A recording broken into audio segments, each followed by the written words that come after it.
Hello, friend. I'm really grateful for your comments about the man of the house video, and especially the circumstance and the context in which I was giving advice. That's one of the toughest ones I have to, in terms of offering advice. Let me just get up, stretch my legs. I'm in a shrine. I come here sometimes after work and just park it here on the balcony here. See, I've got my computer and everything, and walking around barefoot. Not very kosher in Japan, but what the heck. Let's go over here. One of the things that's tricky for me is when I was in college for like a long time, I was barefoot all the time. I walked to classes. I never wore shoes at all. Feels kind of comfortable to go back to that sometimes. Look at this thing. This is all center. Anyway, the thing is, giving advice like that kind of tricky for me. You know what I'm talking about?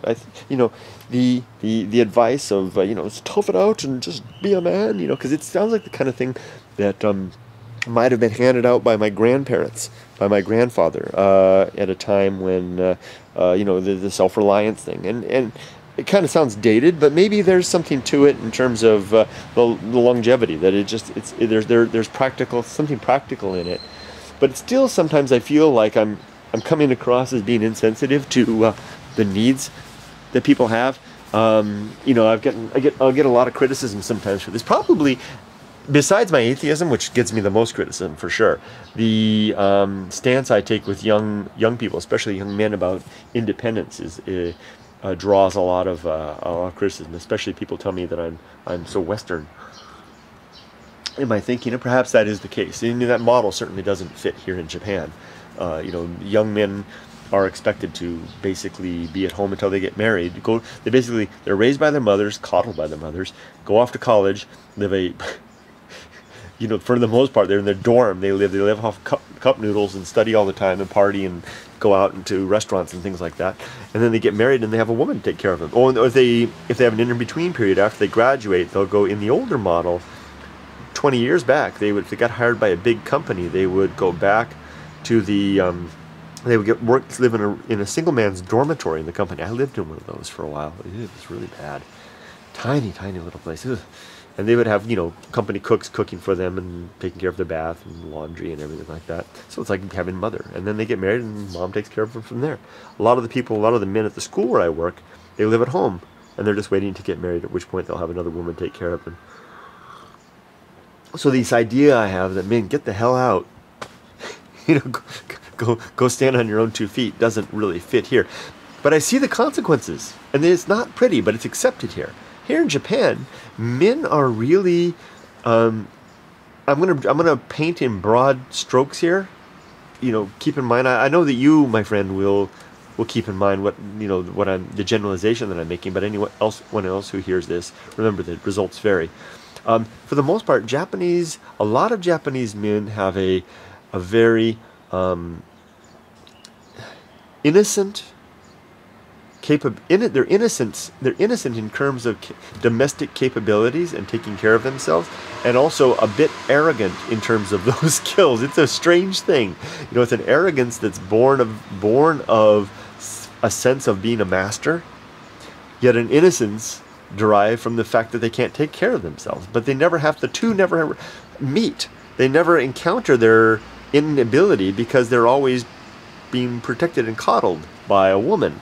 So this arrogance is never taken to task. It's a strange thing. Whereas if they ever were really forced to live on their own, they would find themselves in a pretty abject living situation pretty quickly, and encounter that. I think the ones that do that are better off for it.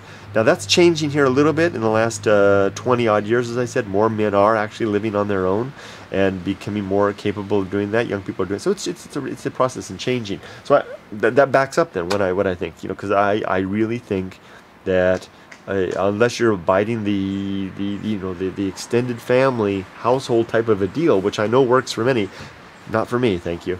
And is certainly not the method of first choice in our culture in the United States.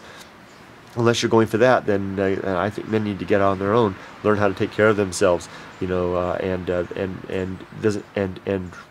basically the main purpose in that, and sending them out, is not so they learn how to do the dishes or clean laundry. but so that they learn to gain a sense of reality as to what things to fear, and what things to genuinely fear and avoid, and what things to assess and move through. Because there's a lot of stuff that happens in life that we can stop for fear of what it might do to us, and a lot of that fear may be unwarranted. And if you have a little practice at a young age in facing some of that stuff, you may become a better judge of it and enjoy a better life for the result. I certainly know I get so many email. Lately I've been getting email from 2 different types. I don't get email. I never get emails from the in-betweens. I would get email from one or the other. I get an email either from young men who life has taken them to task, and they're rolling up their sleeves, and they're just going for it. I love them. And I'm getting email from other men who are basically being protected and are telling me that they're not satisfied, and they're not happy, and they're not content in life, and they don't know why. But so far, not a single one of them in that latter category has taken my advice, which is to get out and do it, and move out. And it really pains me. It hurts me, because I know that the clock is ticking. They're usually in their early 20s, and the longer they wait, the longer they'll get settled in that, and the harder it will get later. But I'm very encouraged by the young men that I'm getting email from who are, there's 2 in particular right now in this last couple of weeks, who are pushing through. Man, wow. And I'm just inspired. So anyway, thank you for that. It's always great to receive your email, friend. And I have another message that I want to get a response to you about YouTube. What's going on with you on YouTube? But I'll save that for another one. So we'll wrap up now for this one. Okay, take care, friend. Bye-bye.